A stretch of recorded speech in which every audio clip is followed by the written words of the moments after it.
She handed the clerk her driver's license with a polite smile, expecting nothing more than a routine renewal. 28 years old, standing in a small Arizona DMV office on an ordinary Tuesday afternoon. Just another person completing a mundane task.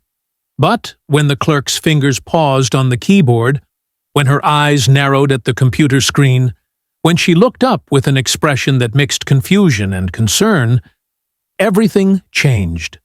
The database had flagged something. The information didn't match. The birth records seemed wrong.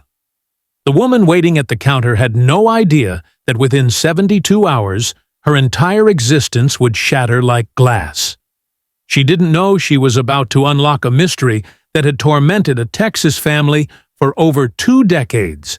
She had no clue that the name on her license was a lie, that her childhood was fiction, that her real identity had been buried beneath layers of deception for 22 years. Her name wasn't Emma Keene. It was Hannah Collins.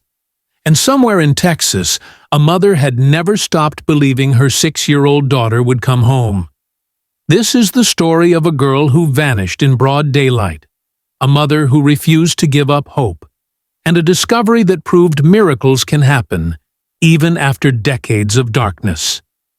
Before we begin this extraordinary journey, drop a comment below and let us know where you're watching from. If stories of hope, survival, and the unbreakable bonds of family resonate with you, please hit that like button, subscribe to Crime Records, and turn on notifications so you never miss a case. Share this with someone who needs to believe that lost children can be found, that families can heal, that hope is never wasted. Now, let's travel back to where this all began, to a hot summer day in 1985, to a neighborhood block party in a small Texas town, to the moment when a little girl disappeared and a family's nightmare began. Meridian, Texas. Summer, 1985. Picture a place where heat shimmered off the pavement in waves that made the air dance and blur, where children ran through sprinklers until streetlights flickered on, signaling the end of another endless summer day, where bicycles leaned unlocked against corner stores, where screen doors stayed open to catch whatever breeze might wander through, where neighbors knew each other's names and histories and secrets. A town of just under 8,000 souls. The kind of community where tragedy seemed like something that happened elsewhere, to other people, in bigger cities with their urban problems and anonymous dangers.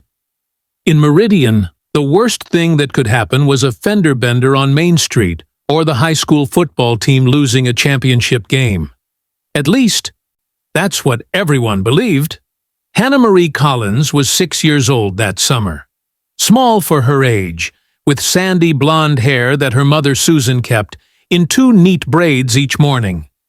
She had a gap between her front teeth that made her smile unmistakable, unforgettable. Pink sneakers that she absolutely refused to take off, even when they were scuffed and dirty. A stuffed rabbit named Mr. Buttons that accompanied her everywhere, to the dinner table, to the park, to bed each night. Her teacher described her as bright, curious, always the first hand shooting up when questions were asked. The kind of child who asked why about everything, who wanted to understand how the world worked. She lived on Maple Drive with her parents, Robert and Susan, and her older brother Michael, who was 9. Robert worked at the hardware store downtown, the kind of place where he knew every customer by name, where people came not just for supplies, but for advice and conversation. Susan stayed home, managed the household, volunteered at the church on Sundays. They were an ordinary family, living an ordinary life, in an ordinary town. Until July 14th, 1985. Until the day everything changed forever. The annual summer block party was a Meridian tradition. Every year, the residents of Maple Drive closed off the street, brought out tables and folding chairs, filled coolers with ice and drinks, and spent an afternoon celebrating community and summer and the simple pleasure of being neighbors. On this particular Saturday, the celebration was in full swing. Tables lined the street, covered in checkered cloths and groaning under the weight of homemade dishes. Bowls of potato salad glistening with mayonnaise, platters of fried chicken still warm from the oil, watermelon slices, pink and sweet, already sweating in the afternoon heat, corn on the cob, baked beans, all the classics. Someone had set up a volleyball net in the street. Children chased each other with water balloons, their squeals of laughter cutting through the warm air. A radio on someone's front porch played country music, the soundtrack to countless summer afternoons in small-town America. Robert Collins stood near the grill, spatula in hand, flipping burgers and hot dogs while trading jokes with neighbors. His laughter carried down the street, easy and untroubled. Susan sat at a picnic table with other mothers, passing around a pitcher of sweet tea beaded with condensation, discussing the upcoming church bake sale, comparing notes on their children's summer activities.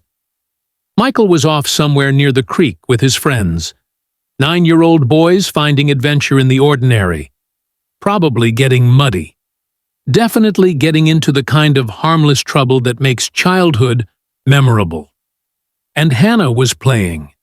She'd been right there just moments before, spinning in circles on the grass with 2 other little girls, their dresses twirling, their laughter high and bright and innocent. The kind of sound that makes adults smile, that reminds them what joy sounds like in its purest form. Susan glanced over every few minutes, the way mothers do, keeping count without consciously counting, making sure her daughter was safe, happy, within reach. Then someone asked her a question about the church bake sale. Something about what time they needed to arrive, or who was bringing what dessert. A mundane question that required a mundane answer. Susan turned her head, just for a moment, just long enough to answer. When she looked back, Hannah was gone. At first, panic didn't register. Susan stood up, shading her eyes against the bright sun, scanning the yard with mild concern, but not yet fear. "Hannah? Hannah, sweetie, where are you?" Her voice was calm, maternal, expecting an immediate response, expecting to see her daughter emerge from behind a tree or from around the corner of a house, probably giggling at the unintentional game of hide and seek. But Hannah didn't appear. Other mothers picked up the call, their voices joining Susan's. Still casual at first, still more curious than concerned. "Hannah? Where'd you go, honey? Has anyone seen Hannah Collins?" Then the voices grew more insistent, more urgent. Robert abandoned his post at the grill, spatula still in hand. Michael came running when he heard his mother's voice crack with something he'd never heard before. A note of rising terror that made his stomach drop. They searched the yard, the house, the neighbor's driveway. Someone checked the garage. Someone else ran down to the creek, calling Hannah's name. 5 minutes passed, then 10, then 15. The music stopped. The laughter died. The afternoon that had been so carefree, so perfect, transformed into something else entirely. People fanned out across the neighborhood, calling her name over and over. "Hannah! Hannah Collins!" Pink sneakers, blonde braids, Mr. Buttons tucked under one arm. "Have you seen her? Did anyone see where she went?" The July sun beat down mercilessly. Susan's voice grew hoarse from calling, from the tears that were starting to choke her throat. Robert's face drained of all color, his hands beginning to shake. At 4:17 in the afternoon, someone called 911. The operator's voice came through the line, calm and trained and methodical, designed to bring order to chaos. 911. What's the nature of your emergency? Susan could barely form the words. Her voice shook so badly, the operator had to ask her to repeat herself. My daughter. She's missing. She was just here, right here, and now she's gone. She's 6. She's only 6 years old. Please, you have to help us find her. The operator, following protocol, asked for a description. Susan rattled off details through tears that were now streaming down her face, her words tumbling over each other in desperate urgency. Blonde hair, in braids, pink sneakers. She's wearing a yellow sundress with white flowers. She's 72 pounds, 3 feet 8 inches tall. She has a gap in her front teeth. She's carrying a stuffed rabbit. Please, please, you have to find her. She wouldn't just wander off. Something's wrong. Something's happened to her. The operator assured her that help was on the way, that officers were being dispatched immediately, that they would find her daughter.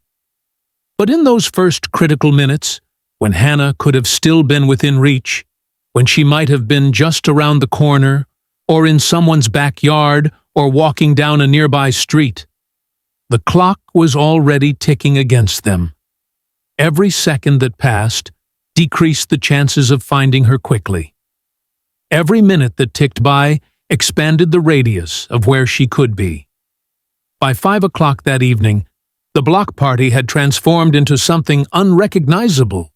Police cars lined Maple Drive, their lights flashing red and blue against the fading daylight, casting shadows that danced across the faces of terrified neighbors. Officers moved through the crowd, interviewing everyone who'd been at the party. Their questions were direct, methodical, covering the same ground over and over. When did you last see Hannah? What was she wearing? Did you notice anyone unusual at the party? Did anyone leave early? Did any unfamiliar vehicles drive by? Did you see anyone talking to the children? Volunteers organized into search teams. Neighbors who'd been laughing and eating potato salad just hours earlier now combed through backyards, checked sheds and garages, walked the perimeter of nearby woods calling a little girl's name. Someone brought flashlights as the sun began to set. Someone else brought bottles of water for the searchers. The local fire department arrived with search dogs, German shepherds trained to track missing persons. The dogs picked up Hannah's scent near the edge of the property. Their handlers watched as the animals followed the trail with noses to the ground, moving purposefully toward the sidewalk. And then the trail went cold. The dogs circled, confused, unable to pick up the scent again. As if Hannah had simply vanished into thin air, or as if she'd been picked up by someone and driven away, eliminating the trail completely. That night, as darkness fell over Meridian like a suffocating blanket, the Collins family sat in their living room surrounded by police officers and victim advocates. Susan clutched Mr. Buttons, the stuffed rabbit Hannah had left behind on the picnic table. She held it against her chest, her fingers digging into the worn fabric, breathing in the scent that still smelled like her daughter. Robert stared at the floor, his hands clasped together so tightly his knuckles had gone white, his jaw clenched against tears he refused to let fall. Michael sat on the stairs, listening to adults talk in low, urgent voices about things he didn't fully understand, but that filled him with a dread so deep he could barely breathe. The lead detective, a man named Thomas Garner, sat across from the Collinses. He was in his 40s, graying at the temples, with the kind of weathered face that spoke of too many cases, too many tragedies, too many families torn apart by violence and loss. He spoke gently, but firmly, his voice the only calm point in a storm of fear. Mr. and Mrs. Collins, I want you to listen to me. We're going to find your daughter. We have every available officer out there right now searching. We've contacted the FBI.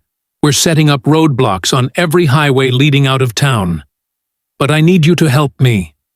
I need you to tell me everything you can remember about today. Everything about Hannah, her routine, her friends, her favorite places. Anyone who might have shown unusual interest in her. Anything that might help us bring her home.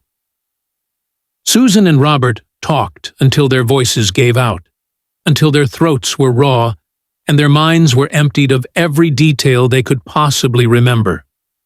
They described Hannah's daily routine, her friends from the neighborhood, the places she liked to play. They named every single person who'd been at the block party. They racked their brains for anything unusual. Any stranger who'd driven by the house, any conversation that had seemed off, any moment that might, in retrospect, reveal a clue. But there was nothing. Nothing that made sense. Nothing that explained how a little girl could disappear in broad daylight, surrounded by dozens of people who loved her, in the middle of a crowded neighborhood party. The next 48 hours were a blur of desperate activity. Police set up a dedicated tip line that rang constantly. The number was broadcast on every local news station, printed in newspapers, distributed on hastily made flyers that went up on every telephone pole and storefront window in 3 counties. Volunteers searched fields and creeks and abandoned buildings. Helicopters circled overhead, their searchlights cutting through the darkness, turning night into a ghostly approximation of day. News crews arrived from Dallas and Houston, setting up cameras on the Collins front lawn, broadcasting live updates to audiences across Texas and beyond. Hannah's face appeared on every television screen in the state. Missing child, Hannah Marie Collins, age 6. Last seen July 14th at approximately 4 p.m. on Maple Drive in Meridian, Texas. If you have any information, please call the tip line immediately. The phone rang day and night. Some calls were genuine, people who thought they might have seen something, might have noticed a detail that could help.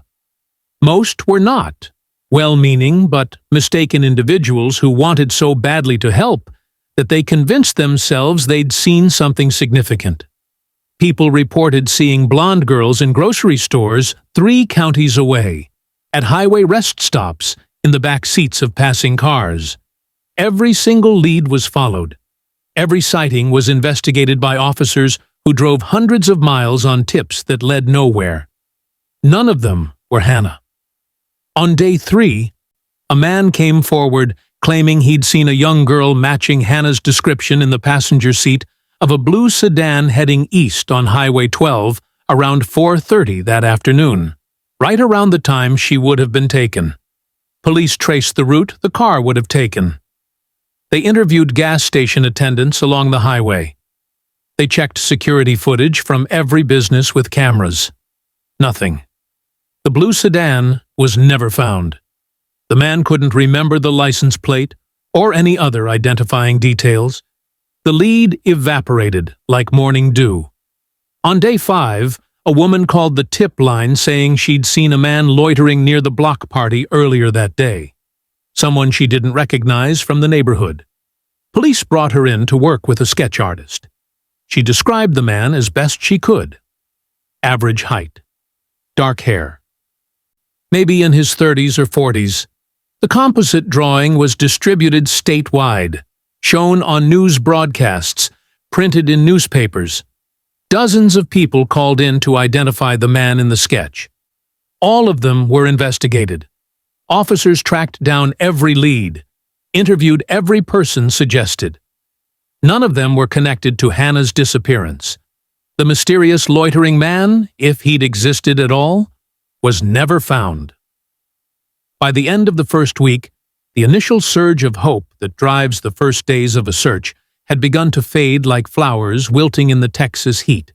Volunteer search teams grew smaller as people returned to their jobs, their lives, their own families.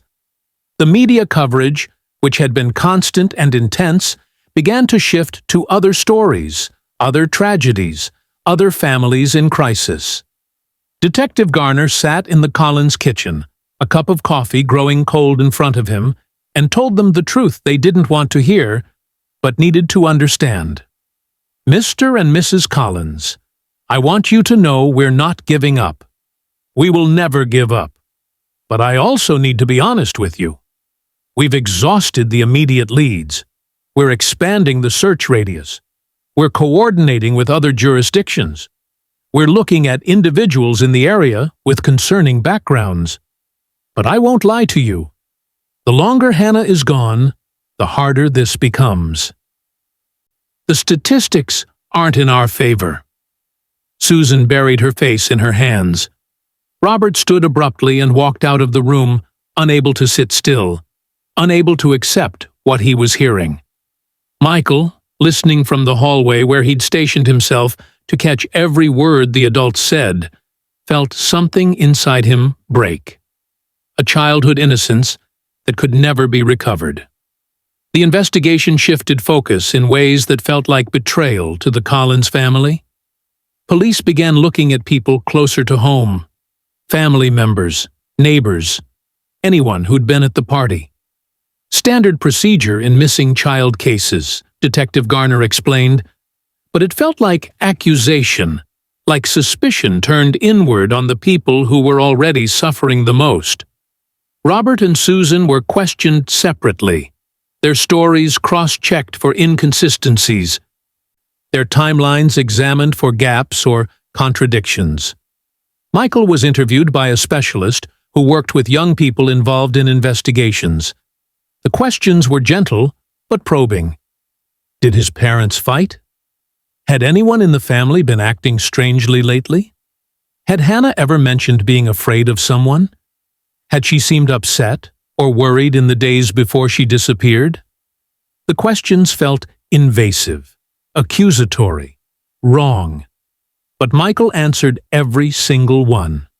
He would do anything to help find his sister. Anything. A neighbor 2 streets over, a man in his 50s who lived alone, became a person of interest when someone remembered he'd left the party early. Police obtained a warrant to search his house. They went through every room, every closet, every drawer. They searched his garage, his car, his backyard. They found nothing. No evidence, no connection to Hannah. The man had left early because he'd had a doctor's appointment. His alibi checked out perfectly. He was cleared of any involvement. But the damage was done. Suspicion hung over the neighborhood like fog, poisoning relationships, making people eye each other with doubt and fear. 3 weeks after Hannah disappeared, when the investigation was starting to stall and desperation was setting in, a man in a town 30 miles away called the police. He said he'd taken Hannah. He said he knew where she was. Detectives raced to interview him, hope surging despite their training, despite their experience telling them that this probably wouldn't be the break they needed. The man was disheveled, agitated, speaking rapidly in a way that suggested mental instability. But he gave details that made investigators lean forward in their chairs. A yellow dress with white flowers, blonde hair in braids, a gap between her teeth. Details that had been broadcast on every news station, printed in every newspaper. But when pressed for specifics that hadn't been made public, when asked where he'd taken her, where she was now, his story fell apart like wet tissue paper. The details he provided didn't match the actual facts of the case. He couldn't explain how he'd taken her from the party without being seen. He couldn't say where he was keeping her. A psychological evaluation revealed he had a documented history of false confessions, a need for attention so desperate he would claim responsibility for crimes he hadn't committed, a desire to be important, to be at the center of something significant, even if it meant confessing to an unthinkable act. He hadn't taken Hannah. He didn't know where she was. He just wanted someone to listen to him, to pay attention to him, to make him matter. The false confession wasted 3 precious days of investigative time. 3 days that could have been spent following real leads, interviewing actual witnesses, searching areas that might have yielded evidence. By the end of summer, by the time the heat finally broke, and the first cool breezes of fall began to blow through Meridian, the case was stalling in a way that terrified everyone involved. There had been no ransom demand, which ruled out kidnapping for money. No evidence had been found at the scene or anywhere in the surrounding area. No credible witnesses had come forward with information that led anywhere productive. Hannah Collins had simply vanished as if she'd never existed at all. An FBI profiler was brought in to create a psychological profile of the likely suspect. She sat in a conference room with local police and laid out the possibilities, each one more horrifying than the last. This was likely a stranger abduction, she explained. Probably an opportunistic predator who'd seen Hannah at the party and acted on impulse. Or possibly someone who'd been watching her for weeks. Someone who'd planned this carefully. Someone who knew the neighborhood layout, who understood exactly when to strike. Who'd been waiting for the perfect moment. The profile was broad, almost uselessly so. It described thousands of people. It described no one specific enough to help narrow the search. The investigation continued, but the desperate urgency was gone. Hope was fading like light at dusk, slowly at first, then all at once plunging into darkness. The Collins family tried to hold on to some semblance of normalcy, tried to keep living even as their hearts were breaking. Susan kept Hannah's room exactly as it was on the day she disappeared. The yellow sundress with white flowers still hung in the closet.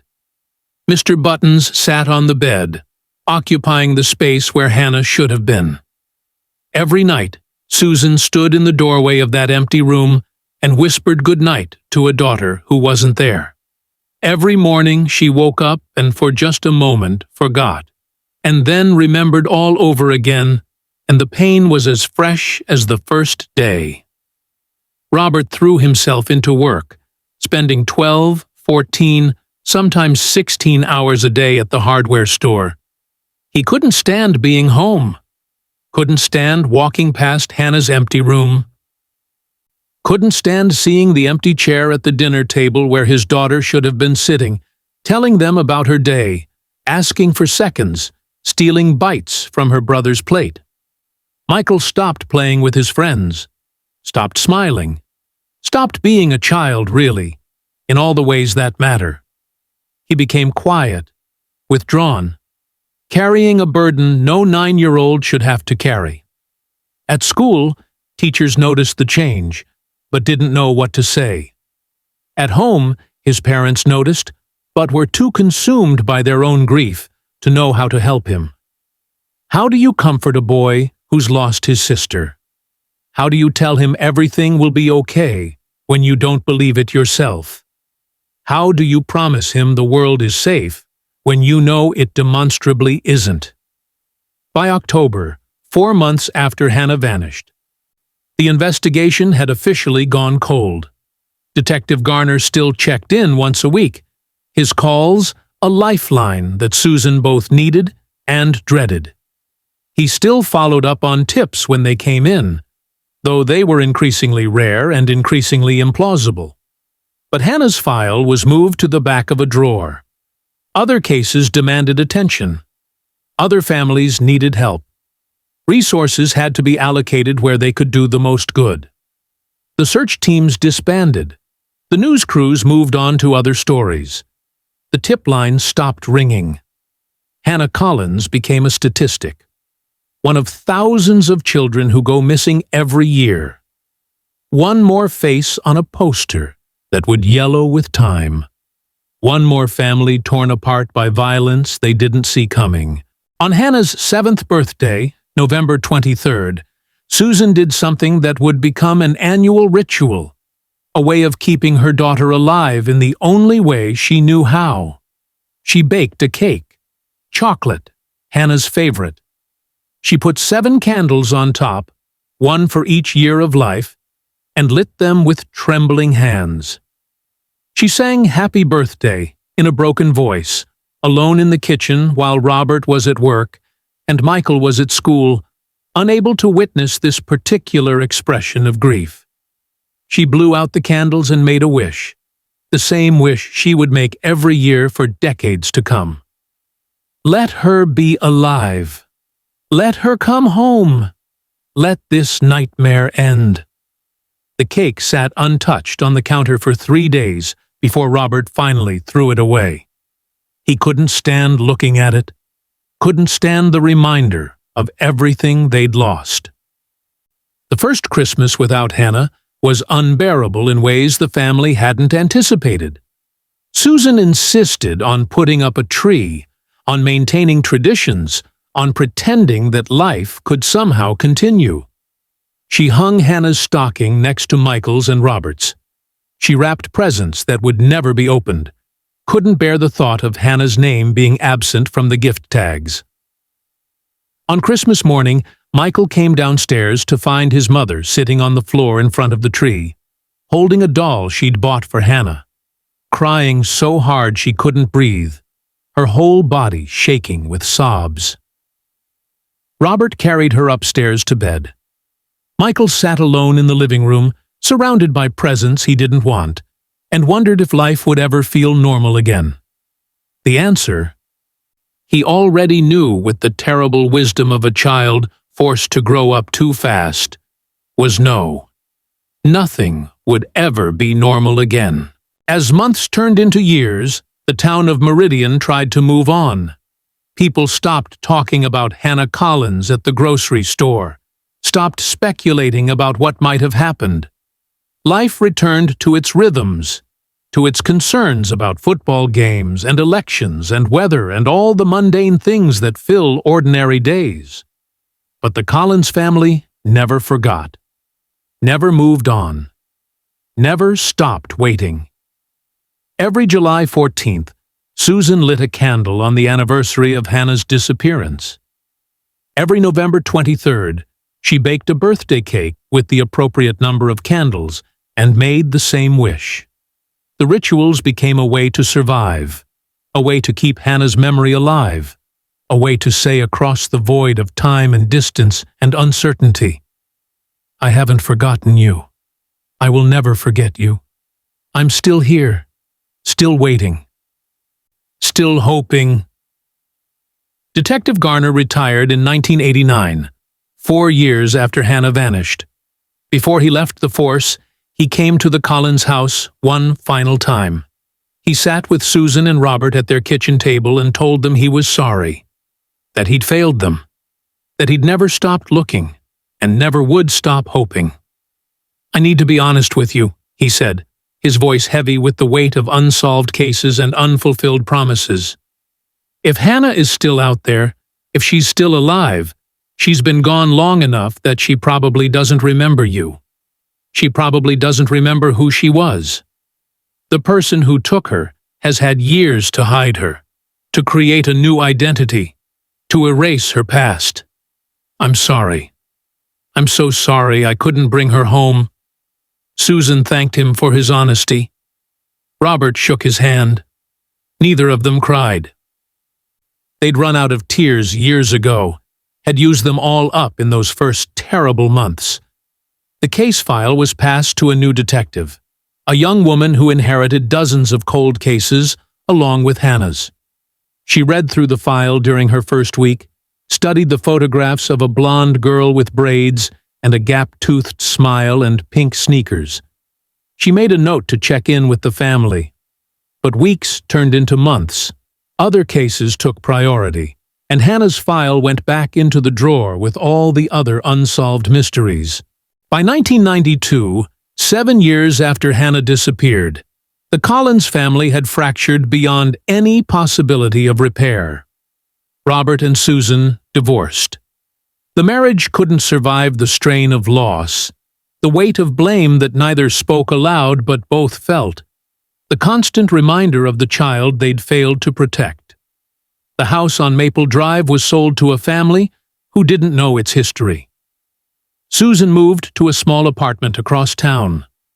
Robert remarried and moved to Oklahoma, trying to build a new life, trying to find happiness again, even though guilt followed him like a shadow.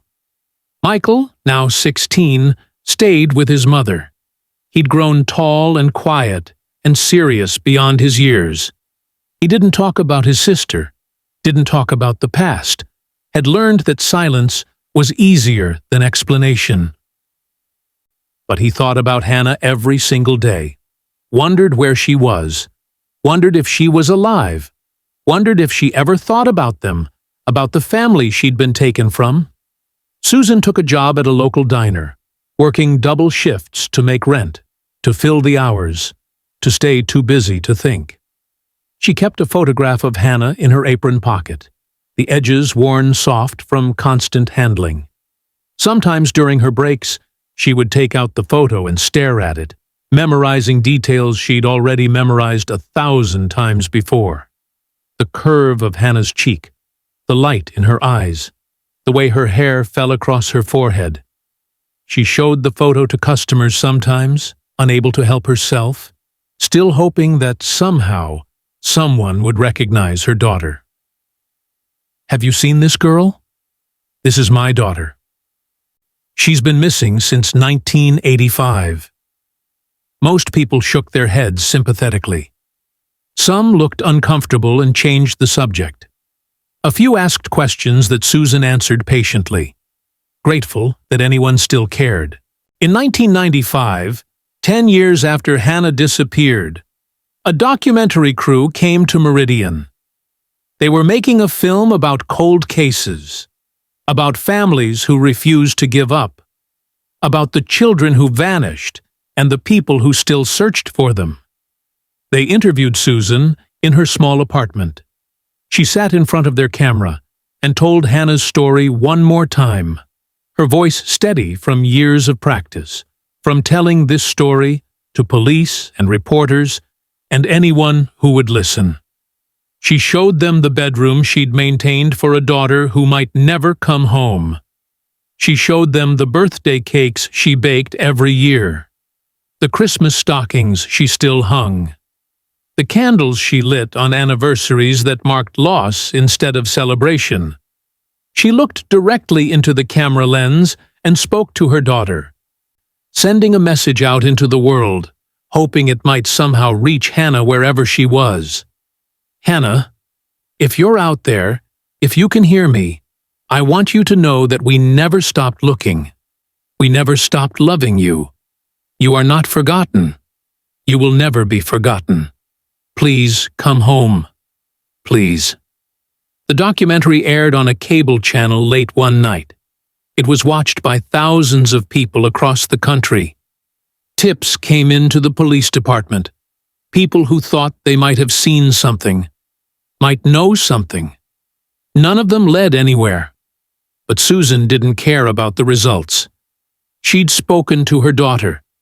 She'd sent the message out into the universe. That was enough. What no one knew, what no one could have possibly guessed, was that Hannah Collins was alive. She'd been alive the entire time, living under a different name in a different state, with a woman who had stolen her 22 years earlier. The woman's name was Dorothy Keene. She was 51 years old in the summer of 1985, unmarried, childless, and desperate in a way that had twisted something fundamental inside her. She'd suffered losses that had broken her. 3 pregnancies that ended before they could begin. Doctors who told her she would never carry a baby to term, would never hold a child of her own. A husband who left her because of it, because he wanted children, and she couldn't give them to him. A family who distanced themselves, uncomfortable with her grief, unsure how to help. She was alone, bitter, consumed by a hunger for motherhood that grew more desperate with each passing year. When she saw Hannah at the block party that summer day, something inside her snapped like a wire pulled too tight. She saw a little girl, blonde and beautiful and perfect, and she wanted her, needed her, felt entitled to her in a way that bypassed all morality, all law, all recognition of the child as a person rather than an object to fill the empty space inside her. So she waited, watched, planned. She waited until the adults were distracted, their attention pulled away by conversation and food and the rhythm of the party. She waited until Hannah wandered close to the edge of the yard, just a few feet from where the party ended, and the world beyond began. Then Dorothy knelt down, smiled the kind smile of a trusted adult, and said words that would change everything. "Your mommy sent me to get you, sweetie. There's a surprise waiting. Come with me."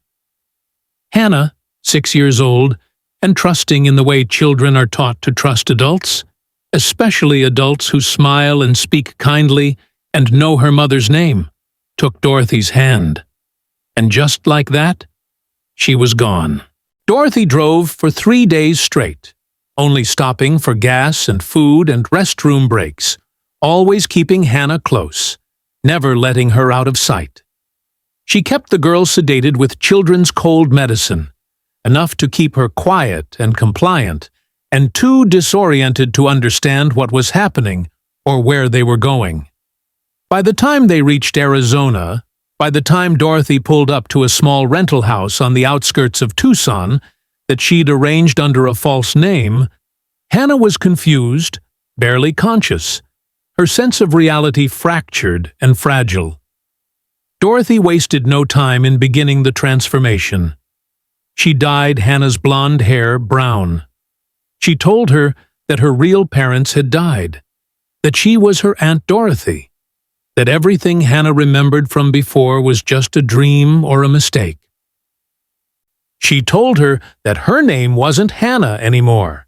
It was Emma, Emma Keene. Dorothy was patient, methodical, calculating. She kept Emma isolated, educating her at home rather than sending her to school where she might be recognized from missing child posters or news reports. She told Emma that the outside world was dangerous, that strangers would hurt her, that the police couldn't be trusted, that only Dorothy could keep her safe. She created a closed world where Dorothy was the only constant, the only source of safety and love and truth. And slowly, over months and years, Hannah forgot. She forgot her real name, forgot her family, forgot the house on Maple Drive and the block party, and the mother who sang to her at bedtime, and the brother who let her steal his comics, and the father who gave her piggyback rides. She became Emma because she had no choice, because she was 6 years old and alone and terrified, and had no framework for understanding what had been done to her. She believed Dorothy's lies because belief was easier than the alternative, because children need to trust the adults who care for them, because the human mind will do almost anything to create coherence out of chaos.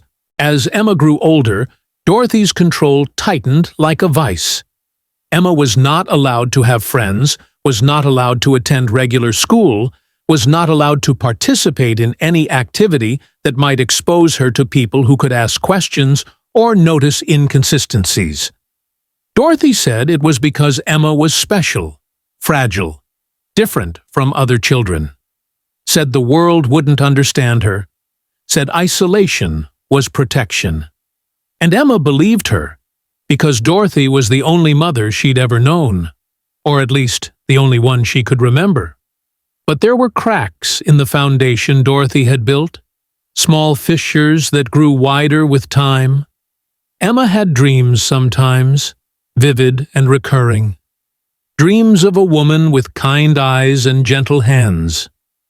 Dreams of a man with a deep voice and calloused fingers. Dreams of a boy who called her Hannah, who laughed with her, who protected her. She would wake up confused and disoriented, unsure what was memory and what was imagination. She would ask Dorothy about the dreams, seeking explanation. Dorothy would dismiss them with a wave of her hand. Just nightmares, sweetheart. Nothing more. Your mind playing tricks.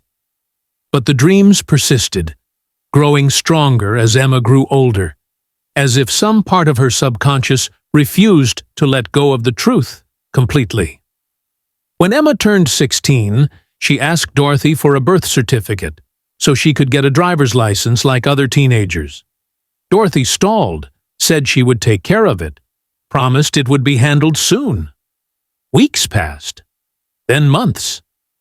Emma asked again. Dorothy grew defensive, then angry in a way that frightened Emma. Why do you need it? Don't you trust me? After everything I've done for you?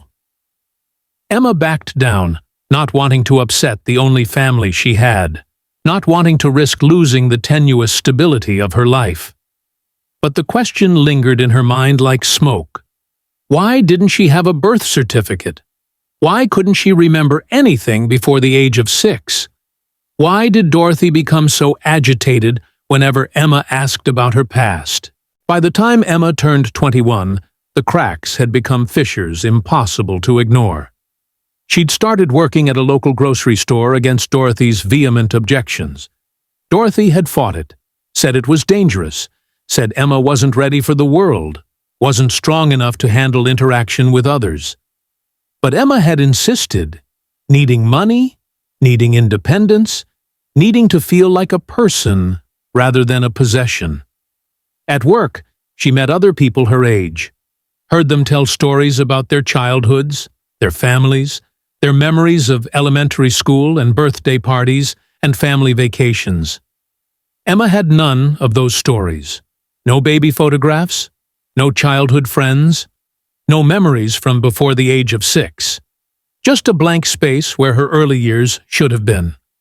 When co-workers asked about her past, she had nothing to offer but vague statements about living with her aunt after her parents died, and even those felt hollow and rehearsed.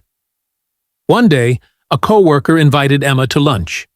They sat in a booth at a diner, eating burgers and fries, engaging in the kind of casual conversation that builds friendships. The co-worker talked about her family, about growing up in Phoenix, about her annoying younger brother, and her overprotective parents. Then she asked Emma the question that would begin to unravel everything. What about you? What was your childhood like? Emma stared at her plate, searching for words that wouldn't come. I don't remember much. My parents died when I was young. I lived with my aunt. The conversation moved on, but later, driving home in her beat-up Honda, Emma couldn't stop thinking about it. Why didn't she have any pictures of her parents? Why didn't she have any proof of her past? Why did Dorothy become so defensive whenever Emma asked questions? That night, while Dorothy slept, Emma made a decision that would change everything. She went into the attic, a place she'd never been allowed to explore. Dorothy kept it locked, but Emma had found the key weeks ago while cleaning, had hidden it away, knowing somehow that she would need it. She climbed the narrow stairs, her heart pounding so hard she could hear it in her ears. The attic was dusty and crowded with boxes stacked haphazardly. Emma opened them one by one, searching for she didn't know what, guided by instinct and a growing sense that answers were here if she just looked hard enough. Old clothes, tax documents, receipts, nothing unusual. And then, in a box shoved into the corner and covered with old blankets, she found something that made her blood run cold. A stack of newspaper clippings, yellowed with age but carefully preserved. Articles about a missing girl. Hannah Marie Collins, age 6, last seen July 14th, 1985, in Meridian, Texas. Emma's hands shook so badly she could barely hold the fragile paper. The girl in the photograph had blonde hair, not brown like Emma's, but she had a gap between her front teeth, just like Emma. She had the same shape of face, the same tilt to her smile. Emma touched her own teeth, feeling the gap that had always been there, that Dorothy had always said was genetic, ran in the family. But whose family? Emma read every article, studied every photograph with growing horror and recognition. The more she read, the more the pieces fell into place like a terrible puzzle. The dreams that weren't nightmares but memories. The blank spaces in her past. Dorothy's refusal to talk about Emma's parents or provide documentation. The isolation and control. Emma felt like the floor was falling out from under her. Like everything she'd believed about herself and her life was shattering into fragments that could never be reassembled into their original form. She put the articles back exactly as she'd found them, her movements mechanical and precise, despite her shaking hands. She climbed back downstairs, went to bed, pulled the covers up to her chin. But she didn't sleep. She lay awake staring at the ceiling, her mind racing through possibilities that all led to the same impossible, unthinkable conclusion. Could she be this girl? Could Dorothy have lied about everything? Could her entire life be a fabrication built on a foundation of lies? The next morning, Emma acted normal, made breakfast, went to work, smiled at customers and rang up their groceries, and engaged in small talk about the weather and weekend plans. But inside, she was screaming. Over the next few weeks, Emma began researching, using computers at the public library during her lunch breaks, always careful to delete her search history, aware that Dorothy sometimes checked up on her activities. She searched for Hannah Collins and found articles about the disappearance that had captivated Texas in the summer of 1985. She found websites dedicated to cold cases and missing children. She found photographs of Hannah's mother, Susan, taken years after the disappearance, her face haunted and aged beyond her years by grief. Emma stared at that photograph for a long time, trying to find something familiar, trying to pull recognition from the depths of memory. There was nothing concrete, no clear memory. Just a faint sense of familiarity, just a whisper of something lost and buried too deep to recover fully. She learned about fingerprints taken from missing children, about DNA databases, about the ways law enforcement tracked and identified missing persons even decades after they vanished. She learned that if she really was Hannah Collins, there would be records, evidence, proof. All she had to do was get tested, get her fingerprints run through the system. But how? She didn't have money for private testing. She didn't have proper identification. She didn't even have a real social security number. Dorothy had created everything using false documents and stolen identities. Emma was trapped between two lives. The life she'd lived as Emma Keene and the life she might have been stolen from as Hannah Collins. Unable to prove the truth, unable to keep living the lie. In the spring of 2007, Emma turned 28 years old. She'd been working at the grocery store for 7 years now. She'd saved a little money. She had her own car, a beat-up Honda that needed constant repairs, but gave her a small measure of independence. Dorothy's health had been declining. She was 72 now, frail and forgetful. Her control over Emma weakening as her physical strength failed.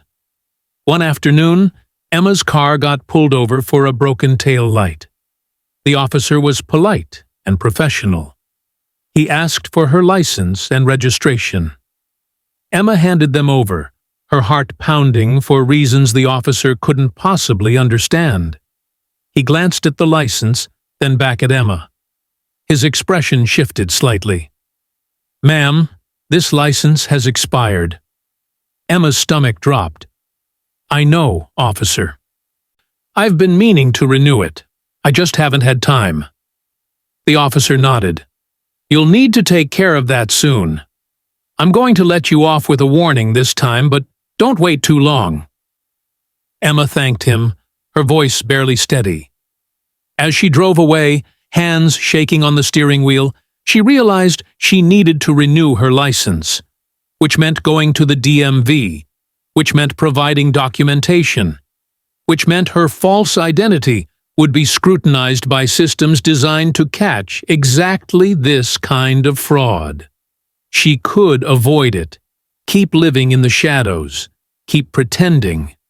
Or she could take the risk, walk into that office, and see what happened when the system examined Emma Keene too closely. A week later, after days of internal debate, Emma made her decision. She walked into the DMV in a small town outside Tucson, clutching her paperwork, knowing this might be the moment everything changed. The clerk was a middle-aged woman with reading glasses on a chain around her neck. She took Emma's paperwork with a smile, began typing information into her computer. Then she frowned, typed again.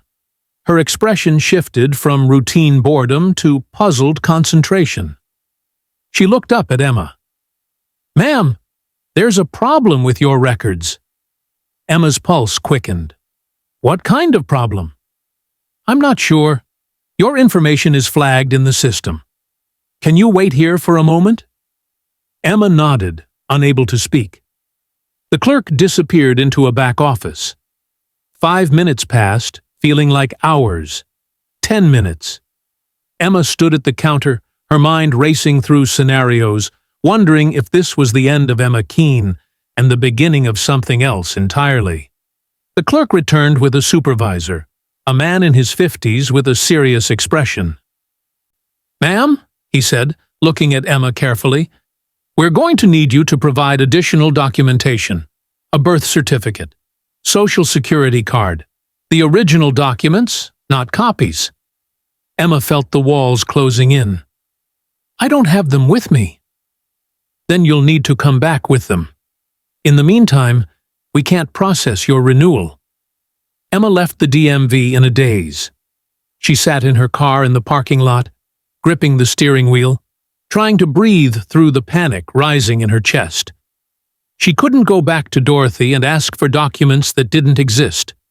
She couldn't keep living this lie, knowing what she now knew, suspecting what she now suspected.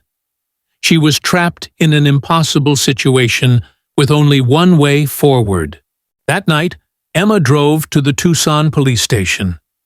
She sat in her car in the parking lot for 20 minutes, building up courage, rehearsing what she would say, wondering if they would believe her or think she was mentally ill. Finally, she turned off the engine, took a deep breath, and walked through the doors. The officer at the front desk looked up. "Can I help you?" Emma took a breath that felt like it might be her last, as the person she'd believed herself to be. "I think I might be a missing person." The officer blinked. "Excuse me?" Emma's voice shook, but she forced the words out.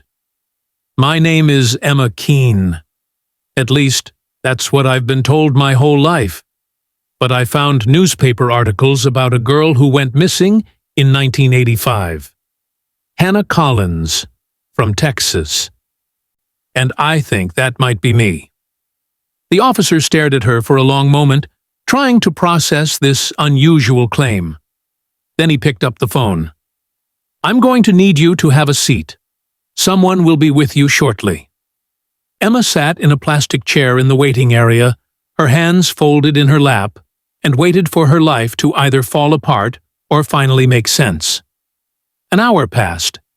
Then another. Officers came and went, some glancing at her curiously, wondering what this young woman had done or reported. Finally, a detective emerged from a back hallway. She was in her 40s with short, dark hair and sharp, intelligent eyes. She introduced herself as Detective Karen Reyes and led Emma to a small interview room. "Tell me everything," Detective Reyes said, her voice kind but professional. And Emma did. She told her about the attic, about the newspaper clippings, about the blank spaces in her memory, about Dorothy's lies and control, about the false documents and the life that didn't quite make sense. Detective Reyes listened without interrupting, taking notes, her expression carefully neutral. When Emma finished, the detective leaned back in her chair. "This is a serious allegation. You understand that, right? Accusing someone of abducting you as a child?" Emma nodded.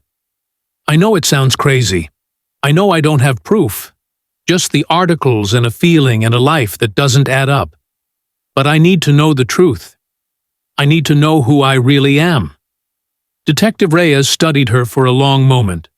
Then she nodded. "Okay, here's what we're going to do. If you were reported missing as a child, your fingerprints would have been taken and entered into a national database. We're going to fingerprint you and run them through the system. If there's a match, we'll know. If there isn't, we'll know that too. Either way, you'll have your answer." Emma agreed, relief and terror mixing in equal measure. Her hands were shaking as Detective Reyes took her fingerprints, pressing each finger carefully onto the ink pad, and then onto the card, creating the unique pattern that would either confirm or deny everything. Then came more waiting. Waiting while the prints were processed. Waiting while databases were searched. Waiting for an answer that would change everything or leave her back where she started. A woman without a past, without proof, without identity. 2 hours later, Detective Reyes returned to the interview room. Her expression had changed completely. She looked stunned, almost disbelieving. She sat down across from Emma and spoke words that would shatter and rebuild a life in the same breath. "Emma, or Hannah, we got a match. You are Hannah Marie Collins. You've been missing since July 14th, 1985. You were 6 years old when you disappeared from Meridian, Texas. Your family has been looking for you for 22 years. The room tilted. Emma couldn't breathe, couldn't think, couldn't process what she was hearing. "It's true," she whispered. "It's all true." Detective Reyes reached across the table and took her hand, a gesture of human compassion that broke through professional distance. "Your mother has been searching for you since the day you disappeared. She never gave up. She never stopped hoping. You're safe now. We're going to find the woman who took you. And we're going to bring you home." Emma started to cry, great heaving sobs that shook her entire body. She cried for the childhood stolen from her, for the mother she didn't remember, for the family she'd been torn away from, for the 22 years she could never get back, for Hannah Collins, who'd been buried alive and was finally being resurrected. Within hours, the case exploded into action. Police descended on Dorothy Keene's house with a warrant. They found her in the living room, watching television, as if this were an ordinary evening. When they told her why they were there, when they said they'd found Hannah Collins, Dorothy didn't resist, didn't deny it, didn't try to run. She just looked at them with tired eyes that held no remorse and said, "I gave her a good life. I loved her. That should count for something." Officers arrested her on the spot. They searched the house and found more evidence. The original newspaper articles about Hannah's disappearance, a fake birth certificate, a diary where Dorothy had written about taking Hannah, about her justifications, about the twisted logic that allowed her to steal a child and call it love. "I saved her," one entry read. "Her parents didn't deserve her. I gave her everything she needed." The words made even seasoned detectives feel sick. Dorothy Keene was charged with kidnapping, child abduction, and falsifying documents. She showed no remorse during her arrest or in the days that followed. In her mind, she'd done nothing wrong. She'd given Emma a home, a life, love. She couldn't understand why that wasn't enough to justify what she'd done. The news spread like wildfire. Missing child found alive after 22 years. Hannah Collins, abducted in 1985, discovered living under false identity in Arizona.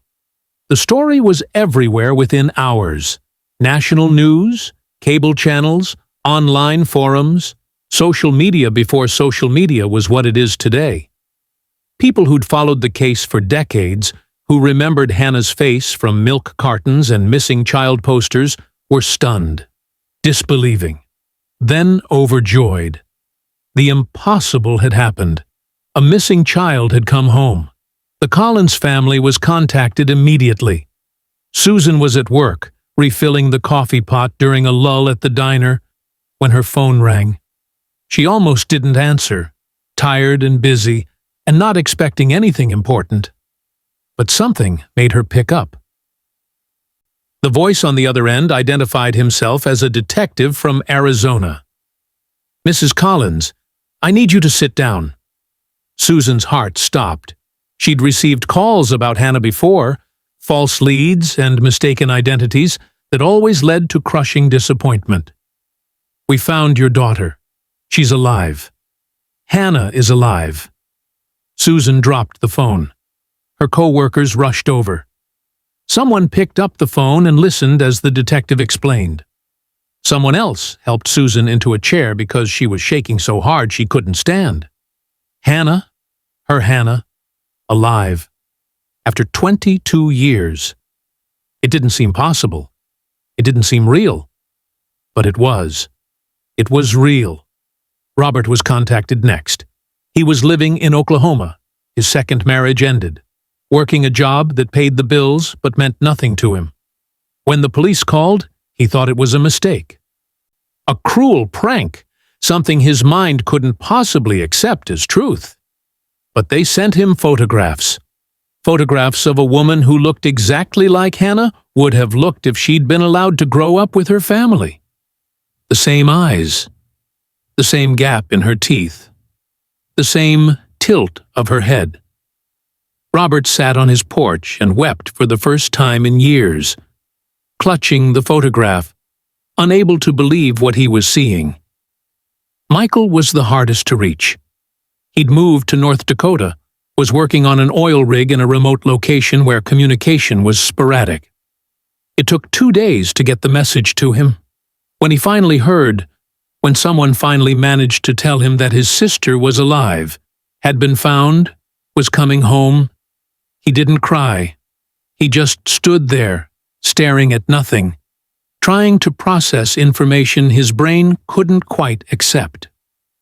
His sister was alive, the sister he'd mourned for more than half his life, the sister he'd thought about every day for 22 years, the sister whose loss had defined so much of who he'd become. She was alive, and she was coming home. Before the reunion could happen, Hannah needed to learn the truth. All of it. Detective Reyes sat with her in a conference room at the police station and showed her photographs. Hannah as a child, blonde and gap-toothed and smiling. The Collins family before the tragedy. The house on Maple Drive. The neighborhood block party. The search efforts. Hannah stared at the images, trying to find some connection, some spark of recognition. But it was like looking at strangers, at someone else's life. She couldn't access the memories, couldn't pull them back from wherever they'd been buried. They were gone, lost to time and trauma, and the psychological manipulation of a woman who'd wanted so desperately to be a mother that she'd stolen someone else's child. Detective Reyes explained what had happened, filling in the gaps in Hannah's fractured history. You were 6 years old when Dorothy Keene abducted you from that block party. She drugged you to keep you compliant. She moved you across state lines.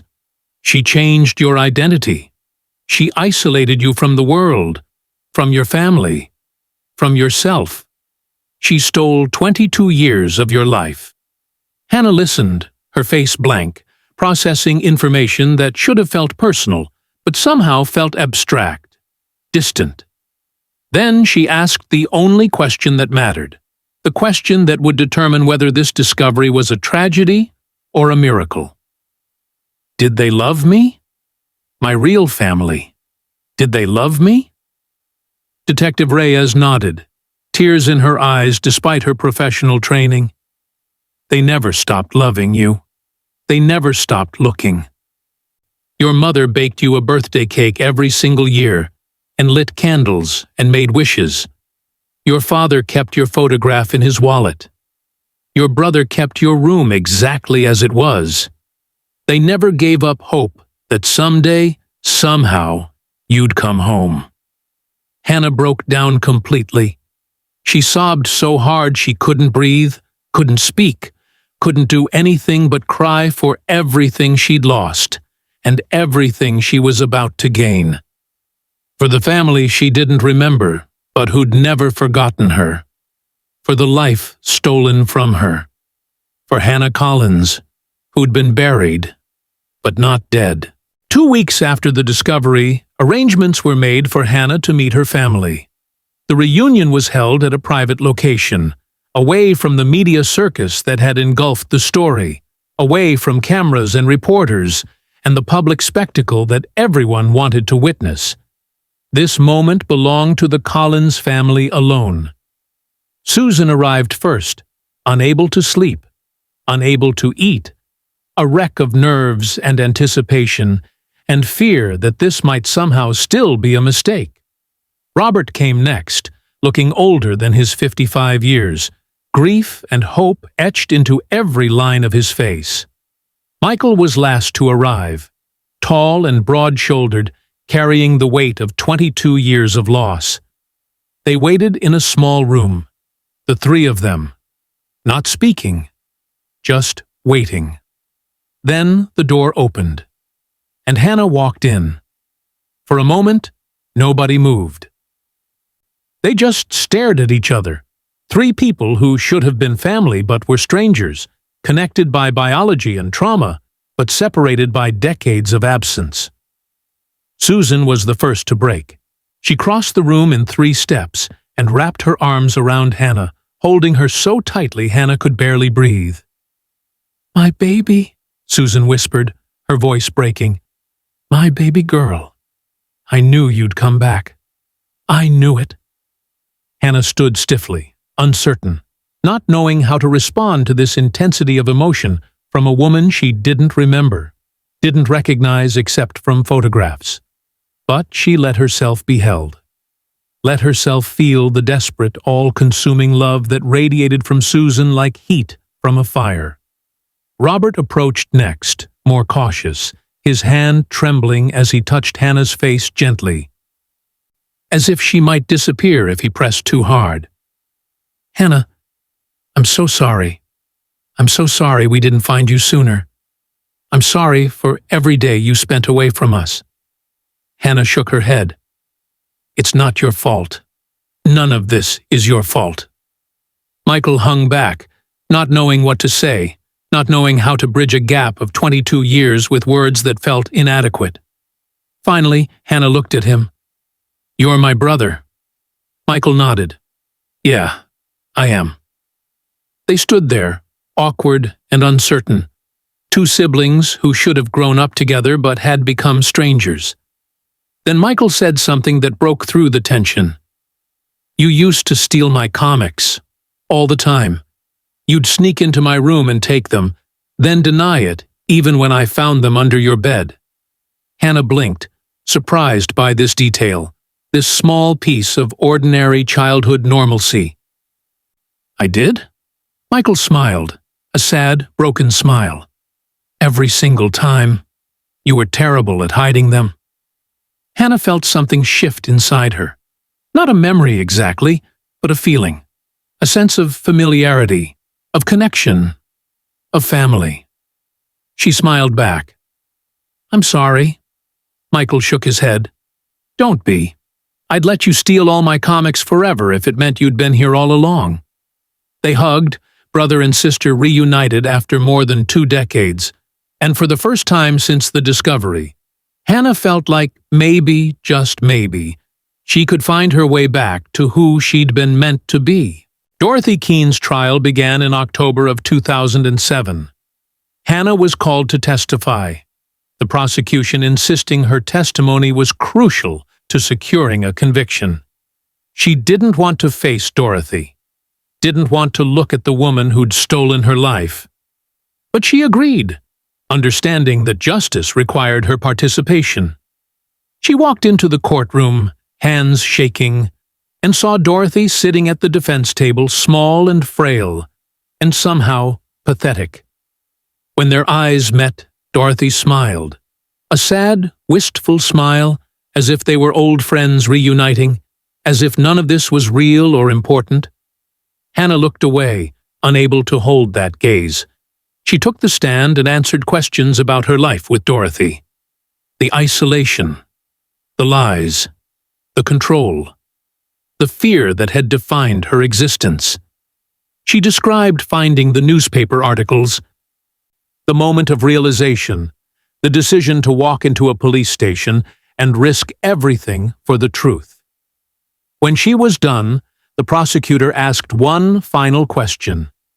"Do you blame Dorothy Keene for what happened to you?" Hannah looked at Dorothy, looked at the woman who'd raised her, who'd fed her and clothed her and told her bedtime stories and also stolen her and lied to her and kept her prisoner. "Yes," Hannah said, her voice steady. "I blame her, and I'll never forgive her." Dorothy was found guilty on all counts. She was sentenced to 30 years in prison. She would be 94 years old before she'd be eligible for parole. As the verdict was read, Dorothy showed no emotion. She just sat there, staring straight ahead, still unable or unwilling to comprehend the enormity of what she'd done. Hannah watched from the gallery. She felt no satisfaction, no sense of victory, just emptiness, and the knowledge that justice, while necessary, couldn't restore what had been taken. The months after the trial were the hardest Hannah had ever experienced. She had to figure out who she was, how to integrate two identities into one coherent self, how to build relationships with people who were her family, but also strangers. She started therapy, working with a specialist who helped her understand that she didn't have to choose between Emma and Hannah, that both identities were part of her story, that she could grieve what was lost while embracing what remained. Susan struggled too. She'd imagined the reunion for 22 years, had built it up in her mind as the moment when everything would be fixed, when her daughter would come home and they'd pick up where they'd left off. But it wasn't like that. Hannah was a stranger, a grown woman with her own life, and memories, and pain. They had to build a relationship from scratch, slowly and carefully, like constructing a bridge across a chasm. Michael became Hannah's anchor in those difficult months. He didn't push, didn't demand, didn't expect her to be someone she couldn't be. He just showed up, listened, supported. One night at 2 a.m, Hannah called him, crying so hard she couldn't speak. Michael drove over immediately and found her sitting on the floor surrounded by photographs, pictures of a childhood she didn't remember, a family she didn't know. "I don't remember them," she said. "I should remember, and I can't, and it feels like I'm failing them all over again." Michael sat beside her and took her shoulders, made her look at him. "You don't owe anyone your memories. What happened to you wasn't your fault. Dorothy Keene did this, not you. And your family loves you, whether you remember them or not." Hannah cried against his chest, and Michael held her until she fell asleep. This sister he'd lost and found and would never let go of again. Today, Hannah is 45 years old. She lives in Texas, not far from Meridian, from the place where her story began all those decades ago. She works as an advocate for missing children and their families. She speaks at conferences, works with law enforcement, helps families navigate the impossible nightmare of having a child disappear. She's dedicated her life to ensuring that no other family has to wait 22 years for answers, that no other child has to live a stolen life. She married a man named Daniel, who treats her like a person, not a tragedy. They have a daughter named Grace, and when Hannah holds her, she understands with perfect clarity what her mother lost, what Susan lived with every day for 22 years. Susan is 73 now. She sees Hannah every week, plays with her granddaughter, tells stories about family history and the love that never died. Robert is 75, in poor health, but calling Hannah every Sunday without fail, making up for lost time in the only way he knows how. Michael is 52, still Hannah's closest confidant, still the person she calls when she needs support. A reminder that family is built on presence and loyalty, not just blood. Hannah's story is extraordinary, but it's also a reminder of something important. Some cold cases are solved. Some missing children come home. Hope, even when it seems impossible, is worth holding on to. There are still thousands of missing children out there. Thousands of families waiting. Thousands of cases gone cold. But Hannah's story proves that miracles can happen. That with persistence and determination, and a little bit of luck, the impossible becomes possible. If this story moved you, we want to hear from you in the comments. Share your thoughts, your experiences, your hope. And if you believe that every missing child deserves to be remembered, that every family deserves answers, please hit that like button, subscribe to Crime Records, and share this video with someone who needs to believe that lost children can be found. Your support helps us tell more stories like Hannah's, stories that matter, stories that remind us that even in the darkest moments, hope is never truly lost. Thank you for watching. And remember, somewhere out there, someone is still waiting to be found. Don't let them be forgotten.